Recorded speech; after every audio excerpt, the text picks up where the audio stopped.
बिहार सरकारनं आरक्षणाची मर्यादा 75% केली आहे। जातनिहाय गणनेआधी नितीश कुमार सरकारनं आरक्षण वाढवण्याची घोषणा केली आणि बिहार विधानसभेमध्ये हा प्रस्ताव मंजूर सुद्धा केलाय। मात्र या घोषणेला कायदेशीर आधार काय, हाच पॅटर्न महाराष्ट्रात लागू करा यासाठी जातनिहाय गणनेची मागणी होतीये। बघूया त्याबद्दलचा एक स्पेशल रिपोर्ट। बिहार विधानसभेत 75% आरक्षण बहुमताने मंजूर। बिहार नंतर महाराष्ट्रात मराठ्यांना कोटा वाढून मिळू शकतो का? जातीनिहाय आकडेवारी जाहीर केल्यानंतर नितीश सरकारचा मोठा डाव।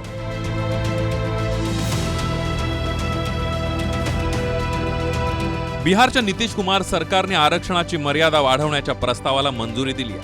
आता याच मुद्द्यावरून महाराष्ट्रात जातीनिहाय जनगणनेच्या मागणीचा रेटा अजून वाढू शकतो।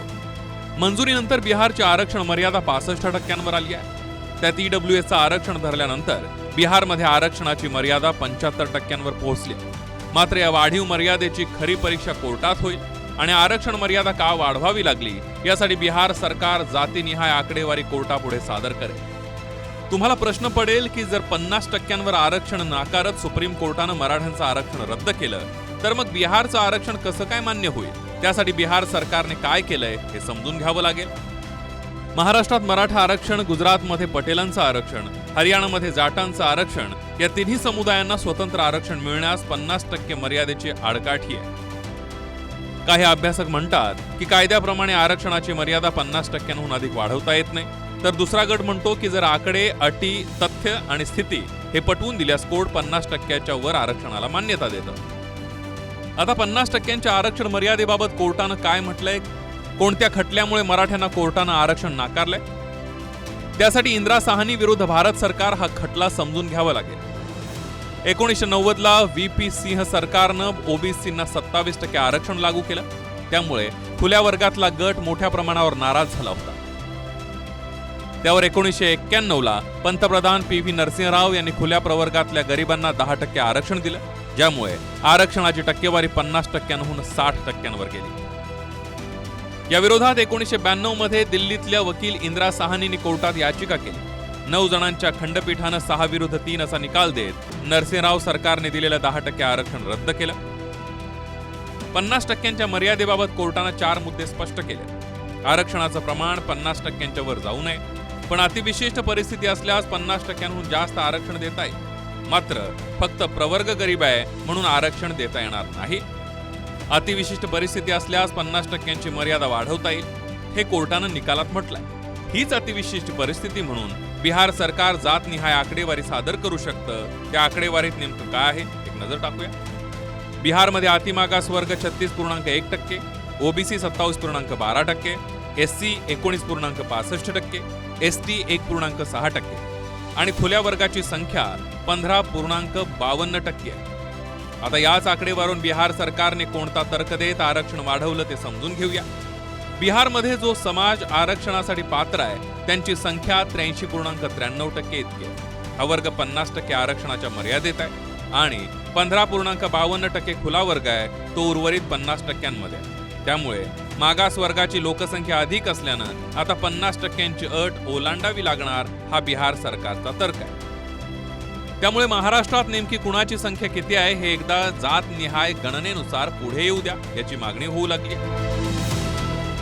जाती गणना करा जातीगणना, आणि जर ओबीसी किती आहेत ते कळू द्या, कोण किती आहे ते। सरकारमध्येच मध्ये जनगणना करायचं आमच्या हातात आहे का? करा ना, मग तुम्हाला कोणी अडले?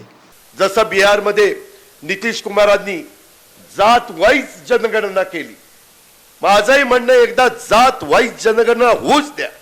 जातीनिहाय जनगणना करून 50%चं आरक्षणची जी मर्यादा लावलेली आहे ती मर्यादा संपवावी आणि जातीनिहाय जनगणना करावी, ही भूमिका काँग्रेस पक्षाची आहे। एक लक्षात घ्या, संपूर्ण देशातच होणं गरजेचं, त्याला विरोध असण्याचं कारण नाही। मुझे ऐसा लगता है कि इसके मेथोडोलॉजी और सारी चीज़ें, ये सारी चीज़ों के ऊपर भी एक प्रकार से ध्यान देने की आवश्यकता है। बिहार सरकारने जे त्यांच्या राज्यातलं ओबीसी आणि इतर जातीचं ज्या पद्धतीने सर्वेक्षण केलं, त्या पद्धतीचं सर्वेक्षण महाराष्ट्रातही व्हावं। जातीनिहाय जनगणना करून 50%चं आरक्षणची जी मर्यादा लावलेली आहे ती मर्यादा संपवावी आणि जातीनिहाय जनगणना करावी, ही भूमिका काँग्रेस पक्षाची आहे। बिहारने जो आहे पाऊल उचललेला आहे, तर त्याप्रमाणे आपण करावं, एवढंच म्हणणं. काही महिन्यांपूर्वी फडणवीसांनी बिहार सरकारच्या फॉर्म्युल्याचा अभ्यास करून महाराष्ट्रातही जातनिहाय गणना करण्याचं म्हटलं होतं. जेव्हा बिहारने आकडे जाहीर केले तेव्हा बिहारनं जातनिहाय सर्वेक्षण कसं केलं ते पाहून याचा निर्णय शिंदे घेतील असं फडणवीस म्हणाले. बिहारचा जो काही एक्सपिरियन्स आहे हा आपण एकदा बघितला पाहिजे. त्यामुळे एक समिती आम्ही त्या ठिकाणी पाठवू अधिकाऱ्यांची की त्यांनी कशा प्रकारे केला आणि तो योग्य झाला का. ते मॉडेल यशस्वी असेल तर ते आपण स्वीकारू, ते नसेल तर काय शॉर्टकमिंग्स आहेत याचा आपण विचार करू आणि त्यानंतरच अंतिम निर्णय त्या संदर्भातला घेऊ. ओबीसीच्या सर्वेक्षणाच्या संदर्भात राज्य सरकार सकारात्मक आहे, कुठेही निगेटिव्ह नाही आहे. पण बिहारने अवलंबली तीच पद्धत अवलंबायची की दुसरी पद्धत अवलंबायची, त्यांनी केलं त्याचा काय परिणाम झाला, त्यांचा रिपोर्ट आल्यानंतर त्या संदर्भातली सगळी माहिती आम्ही घेऊ. संदर्भात माननीय मुख्यमंत्री योग्य वेळी निर्णय घेतील. जिस प्रकार से बिहार में जनगणना हुई है उसके ऊपर अब प्रश्न चिन्ह खड़े हो रहे हैं और कई जातियां ये कहती है कि हमारा नंबर कम दिखाया गया है और हमारा नंबर जो है उसको छिपाकर किसी और कम्युनिटी का नंबर ज़्यादा बताया गया है. तो इससे एक प्रकार की अस्वस्थता लोगों में तैयार हो रही है. मुझे ऐसा लगता है कि इसके मेथोडोलॉजी और सारी चीज़ें, ये सारी चीज़ों के ऊपर भी एक प्रकार से ध्यान देने की आवश्यकता है. 1992 मध्ये खुल्या वर्गातल्या गरीब घटकांना 10% आरक्षण देण्याचा निर्णय कोर्टानं रद्द ठरवला होता. मात्र 2019 मध्ये मोदी सरकारनं पुन्हा खुल्या घटकातल्या 10% वर्गाला आरक्षण देत ते कोर्टात टिकवलं आणि संपूर्ण देशात आरक्षणाची टक्केवारी ही 50 वरून 60% केली. आता बिहारमध्ये नितीश कुमारांनी जातनिहाय आकडेवारीच्या आधारावर 30 टक्केवारी 65 वर नेली आहे. Bureau report TV9 Marathi.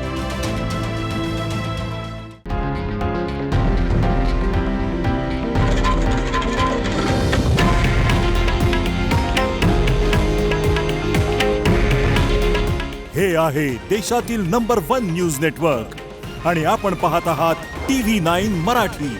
काळजी तुमची, हित महाराष्ट्राचं.